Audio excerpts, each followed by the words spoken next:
जमीन फटी ना आसमान गिरा, पाकिस्तान में हुआ ऐसा वाकया जिसने पूरे पाकिस्तान को हला के रख दिया। बेटे ने ही किया अपनी मां का खून, जी हां अपनी ही सगी मां का खून। मां के साथ साथ दो बहनों और भाई को सुला दिया अब्दी नींद।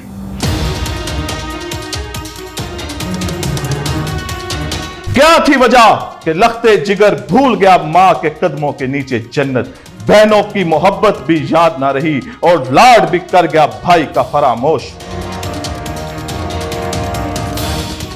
पबजी और आइस का नशा उजाड़ गया हंसता बसता घर।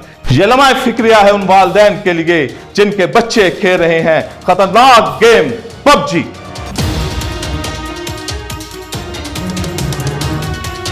ये वाकया क्यों हुआ, कैसे हुआ मुजरम गिरफ्तार, ये मैं नहीं आपको बताएंगे वो जिन्होंने इस अंधे कत्ल को किया हल और मुजरम को किया बेनकाब। बता रहे हैं एसएसपी इन्वेस्टिगेशन इमरान किश्वर कि किस तरह ये जुनूनी मुजरम हुआ गिरफ्तार। सुनिए ये सारी कहानी उन्हीं की जुबानी। जैसे आपको मालूम है कि ये काना में इंसिडेंट हुआ 4 मर्डर का, और ये एक बड़ा सेंसेशनल मर्डर था। इसमें हमने बहुत साइंटिफिक बेसिस पे इसकी तफ्तीश का आगाज़ किया और एक एक पहलू को हमने देखा। इसमें क्राइम सीन की जो हमारी फ़ोटोग्राफ़ी है, पीएफएसए ने सैंपल्स कलेक्ट किए। उसके बाद फिर हमने बिट बाय बिट इंटेरोगेट करना शुरू किया और इसमें 2-3 थ्योरीज़ थी हमारे पास कि ये पॉसिबल है कि ये प्रॉपर्टी के लिए मर्डर किया गया हो, ये भी पॉसिबल है कि ये पर्सनल एनमिटी हो, ये भी पॉसिबल है कि कोई इज़्ज़त की या गैरत के नाम पे कत्ल कर दिया गया हो, और ये सारी पॉसिबिलिटीज़ थी। लेकिन जब हमने देखा और इसको डिटेल से एनालिसिस किया तो जो हमारी ब्लड ट्रेल थी वो बेसिकली घर के अंदर से ही इनिशिएट हो रही थी और अंदर से बाहर नहीं जा रही थी। तो ये एक बड़ा साइंटिफिक एविडेंस था। और साथ में हमें एक सर्वाइवर मिला जो इस फैमिली का एक सर्वाइवर था, जो कत्ल होने वाली फैमिली है उसका एक ही बच्चा बचा था, उसका नाम था अली ज़ैन। ऑफ कोर्स वो एक अफेक्टेड भी था और कंप्लेनेंट भी वो खुद ही था इस मुकदमे का। तो हमारा शुरू में ये एक पॉसिबिलिटी थी कि वो सर्वाइवर भी एक सस्पेक्ट हो सकता है, लेकिन फिर चूँकि हमें साइंटिफिक बेसिस पे एविडेंस कलेक्ट करके आगे चलना था तो आहिस्ता आहिस्ता फिर ये इस केस में जब हमने तमाम एविडेंसेस देखे तो वो इसी बच्चे की तरफ इशारा कर रहे थे। तो जब हमने इसको इंटेरोगेट करना शुरू किया और इसको सवालात पूछने शुरू किए तो इसकी कॉन्ट्राडिक्शंस सामने आई हमारे, और उन कॉन्ट्राडिक्शंस की रोशनी में हमने ये नतीजा अखज़ किया कि ये बच्चा जो है बेसिकली इसी ने फैमिली को सारी को मर्डर किया। अपनी फैमिली को क्यों किया, अब ये एक बड़ा इंपॉर्टेंट क्वेश्चन था और बड़ा हमारे लिए एक तहलका खेज़ था कि एक बच्चा जो है वो अपनी माँ को, अपनी 2 छोटी बहनों को और अपने एक भाई को, जवान भाई को कैसे मर्डर करेगा और क्यों करेगा। ये जब हमने सारी तहकीकात का आगाज़ किया तो पता चला कि ये बच्चा जो है वो एक पबजी गेम है उसका बहुत ज़्यादा, हद से ज़्यादा शौकीन है और हर वक्त तकरीबन ये इसको खेलता है। खुद एफएससी का स्टूडेंट है, बाहर पढ़ने के लिए एक एडमिशन भी उसने कराया था प्री मेडिकल में रशिया में, और उसकी वालदा ने उसकी फ़ीस दी थी, कोई 60 लाख रुपए फ़ीस थी, वो भी उसकी पे की।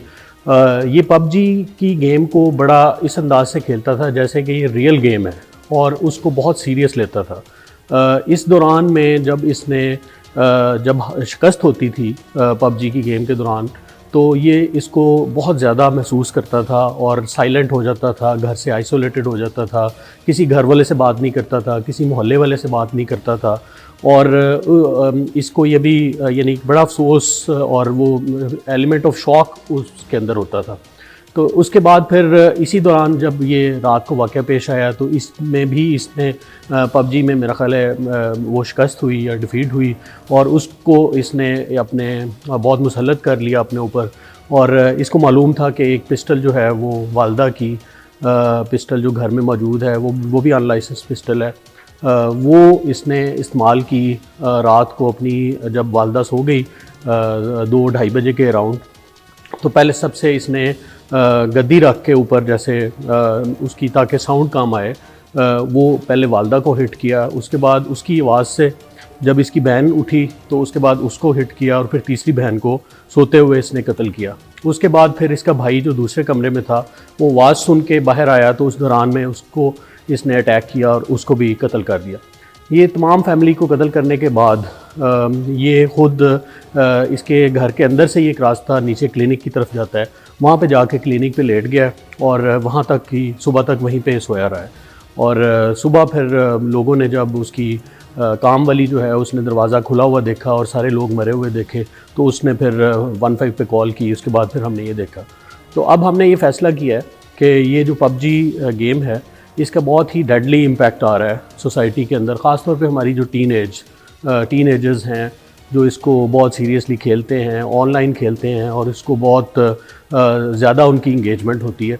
तो इससे पहले भी ये वाक़या चूँकि पेश आए हैं लाहौर में कुछ और पंजाब में भी, तो हम मूव कर रहे हैं। हम ISAF को एक लेटर हमने लिखा है कि इसको फेडरल गवर्नमेंट को मूव किया जाए कि इस पबजी गेम को बैन किया जाए पाकिस्तान में।